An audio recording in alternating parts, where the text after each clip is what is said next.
tervetuloa tämänkertaisen Minun Tallinnani jakson pariin. Tapaamme todellisen Viron ja Tallinnan asiantuntijan Tapio Mäkeläisen, joka vie meidät tutustumaan uusiin mielenkiintoisiin kohteisiin. Mutta ensin lähdemme Lotan mukaan kasvohoitoon Kalev Spahan. Terveiset täältä Kalev Spa-hotellista. Naama punottaa niin kuin kunnon turistilla kuuluukin. Mä nimittäin aloitin aamun syväpuhdistavalla herkän ihon kasvohoidolla. Eli täältä löytyy kylpylän lisäksi myös kasvohoitoja, vartalohoitoja, hierontoja, käsi- ja jalkahoitoja. Sitten täällä on hoitoja lapsille, kampaa- ja kauneuspalvelut. Ja muissa hoidoissa löytyy muun muassa suolahuonehoito. Mutta käydäänpä seuraavaksi katsomassa pari klippiä tuosta mun hoidosta.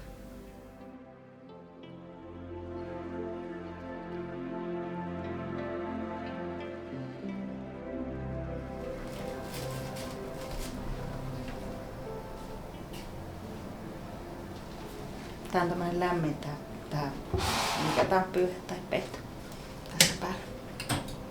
Aika rentouttavaa nyt jo.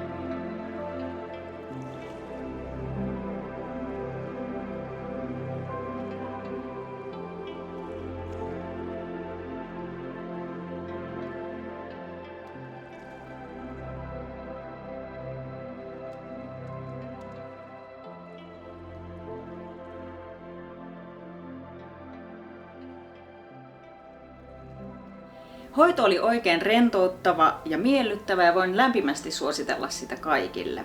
Lisätietoja löytyy kalevspa.ee-sivuilta.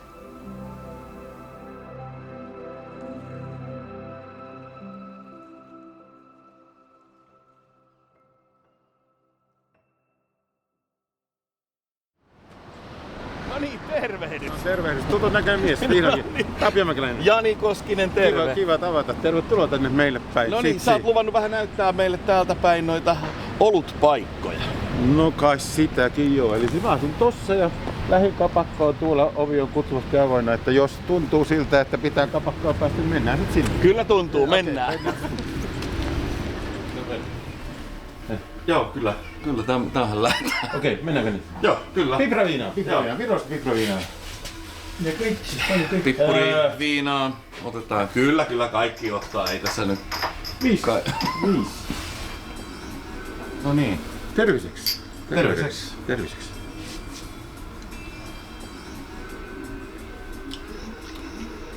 Ja näin syssyllä. Joo. Kuulen, niin eikö se ole ihan hyvä juoma? On. Wow.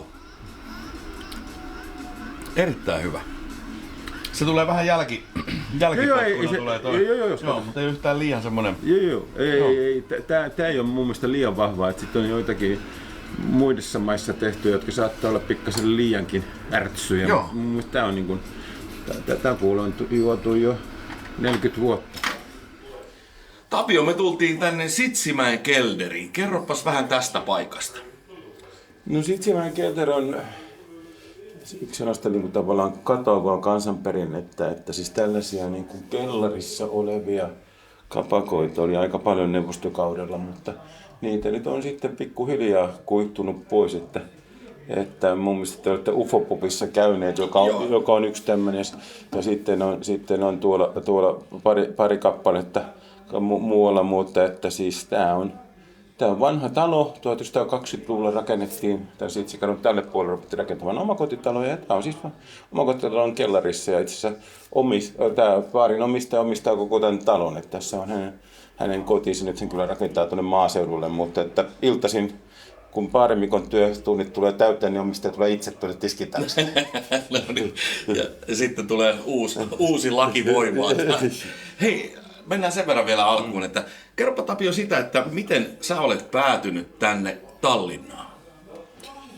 No siihen on varmasti monta vastausta, mutta että siis mä opiskelin aikoinaan, niin kun aloitin suomalaisukrilaisella kielellä Turussa ja sitten vaihdoin muutaman vuoden kuluttua Helsinkiin ja rupesin keskittymään viron kielen ja unkarin kielen opintoihin, mutta siis se oli 80-luvun alkua ja silloin ei päässyt siis Viroon opiskelemaan. Niin nykyisin on Tarton yliopistossa niin suomalaisia pilvin pimein kyllä lähinnä lääketiedot opiskelemaan, mutta kuitenkin. Ja sitten piti niin kuin keksiä sitä, miten pääsee niin kuin käymään Tallinnassa useammin.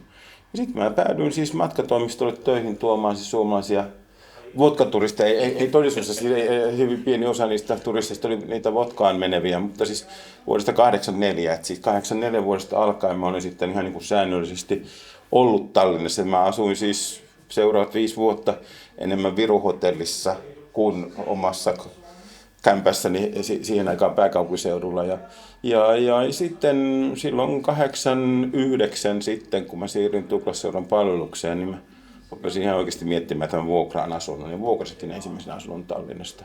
Mutta sitten kun menin naimisiin, niin 18 vuotta sitten vaimon kanssa ostettiin tässä toiselta puolta katua asunto. Ja nyt kun mä olen sitten, kun tuli korona ja sitten jäin eläkkeelle, niin mä olen sanotaan, viimeiset 4 vuotta asunut käytännössä koko ajan Tallinnassa ja sitä edelliset 10 vuotta niin puoliksi Tallinnassa ja puoliksi Helsingissä. Mikä oli se asia, mihin sä rakastuit ensimmäisenä Tallinnassa? Ihmisiin, virolaisiin. Se on ne ihmiset. Kyllä se on se oikea ja ensimmäinen ja edelleenkin se oikea vastaus. On jostain tuottaja on etsinyt tällaisen pienen knoppitiedon, että sä olet 100 000 ihmistä niin kuin opastanut Tallinnan kierroksen. Pitääkö tämmöinen paikkaansa?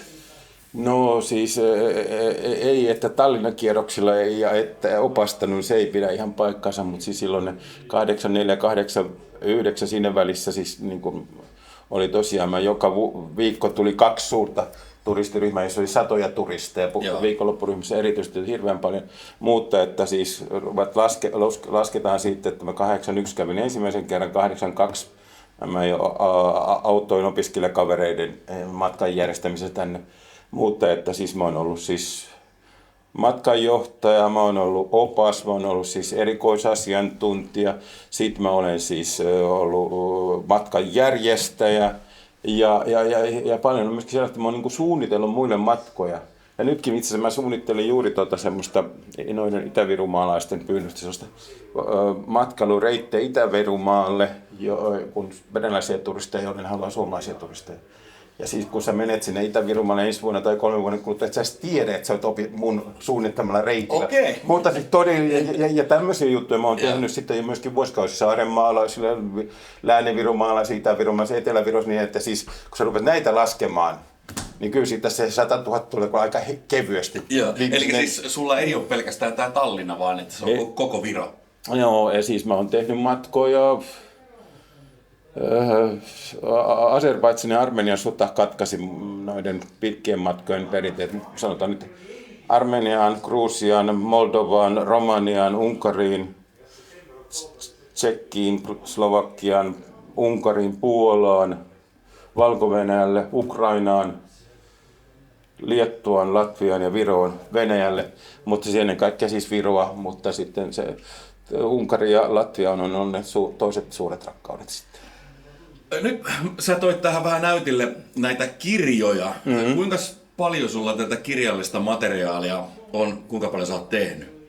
No jos lasketaan kirjoja, joissa lukee siis mun nimi siinä kannessa, niin sellaisia on noin 20 kappaletta. Et siis tuosta ensimmäisestä kirjasta niin siitä on 2 painosta ja parista muusta kirjasta on 2 painosta, jos lasketaan ne toiset painokset mukaan, niin sitten me päästään sinne 20, mutta sitten mä oon kirjoittanut muiden tekemiin kirjoihin pieniä pätkiä ja sitten ollut tekemässä, suomentamassa, toimittamassa, kokoamassa, ja sitten päästään jo reilusti yli 20 lopuksi, kun sieltä tulee teostokorvauksia, niin kyllä siellä nimilistalla yli 20 kirjaa on, josta rahaa mulle maksetaan. Okay. Tosin kyllä liian vähän, mutta otetaan tähän pienet. Niin.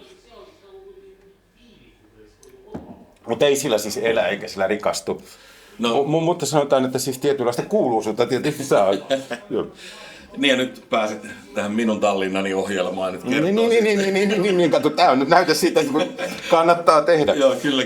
Hei, semmoinen mua kiinnostaa, että millä tavalla sä koet, että mitenkä suomalaisten käyttäytyminen on vuosien mittaan muuttunut täällä. Esimerkiksi nyt otetaan tää Tallinna nimenomaisesti käsittelyyn ravintolakulttuurin osalta. No siis, niin kuin mä tuossa alussa jo sanoin, niin että kun mä aloitin silloin 84, niin yleensä puhutaan siitä 80-luvusta, että oli se vodka-turismin niin kuin ne luvatut vuodet ja silloin olisi ollut paljon, mutta siis todellisuudessa, jos mulla oli joku siis suuri viikonloppuryhmissä, oli siis kyllä siis 3 matkajohtajakin, jos siellä oli 400 turistia tai jotain muuta vastaavaa, niin sitä 400, niin perjantaina tultiin, sunnuntaina lähdettiin pois, niin sunnuntai-aamuna käytiin sitä lääketieteelliseltä selviämisasemalta hakemassa ne pahimmat juopot, niin ehkä niitä oli sitä 404 maksimissa. Et siis ne niin kuin näky, ja kun virolaiset ei ollut tottunut, ihmiset on humalassa kadulla, niin se herätti huomiota ja negatiivista huomiota, ja suomalainenkin media siihen reagoi. Mutta sitten todellisuudessa siis valtaosa, 98% ihmistä on aina käyttäytynyt kunnolla. Mutta se vaan se pieni osuus niin kuin näkyy ja se häiritsee monia ihmisiä. Mutta se, että siis silloin 80-luvulla niin kuin matkatoimisto oli Inturist ja oli niin kuin tietyt opastetut reitit, se ei ollut edes kunnollisia karttoja Tallinnan keskusta puhumattakaan siis lähiöistä ja muista, eikä siis kaupungista saanut poistua, jos ei ollut joku sellainen lupa, että oltiin kuitenkin Neuvostoliitossa. Että siis kyllähän tämä nyt on niin muuttunut totaisesti, että sä voit tulla laivalla satamaan lähteä mihin suuntaan tahansa ja kukaan ei kysele minne sä menet. Joo. Ja siis sä voit varata netissä etukäteen majoituksen, hoidot, jos nyt jonnekin spa-hotellin, ravintolapöydän ja kaikkea muuta. Tai siis sitten vaan lähteä painamaan omalla autolla ja katsotaan tuossa tien varsin joku kiva paikka, että mennäpäs tuonne yöpymään. Että siis kyllä tämä on totaalisesti muuttunut, mutta siis syy on tietysti se, että silloin oltiin Neuvostoliitossa, Neuvostovirossa ja nyt ollaan vapaassa EU-virossa. Joo. Minkälaisia paikkoja sä suosittelisit nyt ihmisille, jotka useasti taitaa jäädä kuitenkin sillä isolla osalla se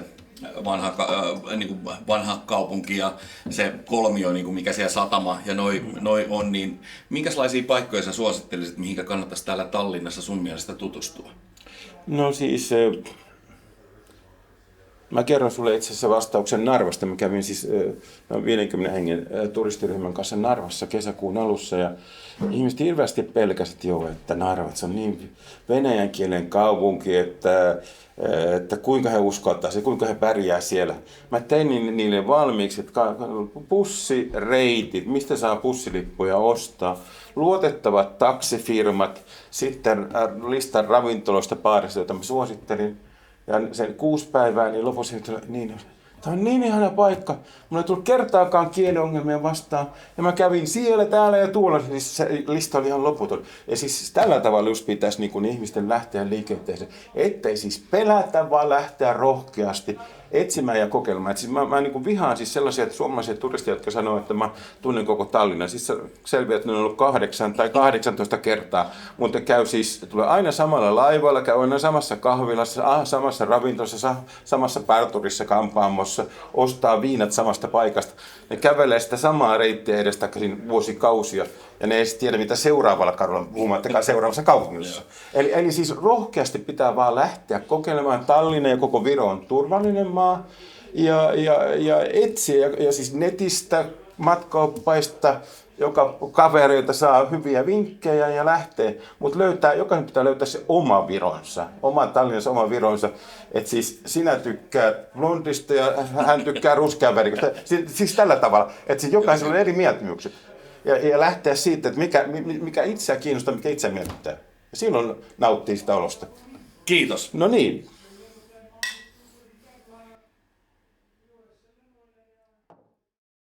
Lähdettiin tuolta Sitsin pysäkiltä, mikäs me ollaan?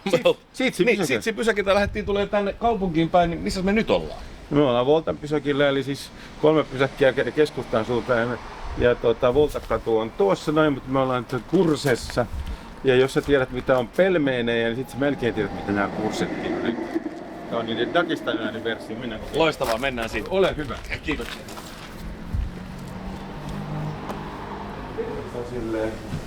laajan valmiikku kursesit. Kursen gick så fick, ja. Ja 2 korta, siis on toivat se jo selles. Ja mis siis on pukkeseenet on. Eli me ollaan siis dagestanilaisessa ravintolassa ja täällä on siis, monet ehkä tietää pelmeeneitä, Gruusiassa on hinkaleita ja tosiaan Dagestanissa on sitten kursseja. Ja näiden erikoisuus on se, että ne on eri värisiä, siis se väri jo paljastaa mitä siellä on sisällä. Eli kellertävässä on siis esimerkiksi kurpitsaa. Eli se väri paljastaa sen. Ja perinteisesti niitä syödään siis käsin. Ja sitten meillä on siis kastiketta täällä ja sitten on vähän tämmöistä niin kuin kermaviilin tapahtuu, jos on tuntuu liian vahvalta tai sillä tavalla. Et siis, ja hyvä ruoka, ruvetaan maistelemaan sitä. Yes.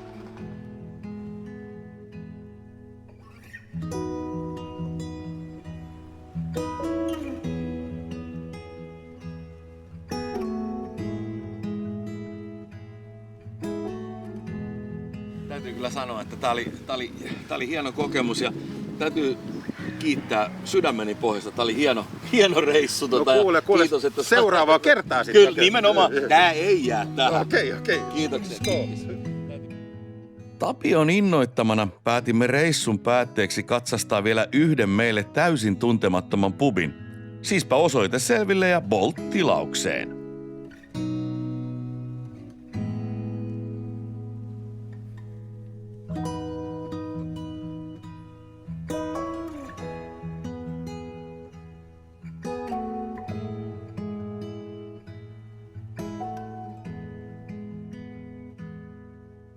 Joskus on hyvä käydä vähän merta edempänä kalassa. Nyt tultiin tänne Nömmeen. Alfredi pubi. Ruoka oli loistavaa. Kerta kaikkiaan miljöö fantastinen. Syyskuun puoliväliä täällä on ehkä tommonen 25 astetta lämmintä. Tulkaa ehdottomasti tutustumaan tähän Alfredi pubi.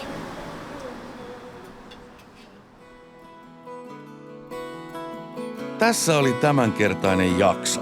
Kiitos kun katsoit. Moi moi!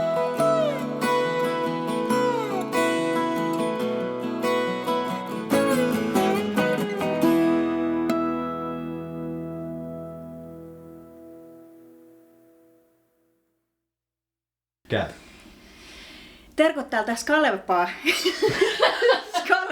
hotellista. No niin, täällä tyy. Käydään seuraavaksi katsomassa pieni klippi mun...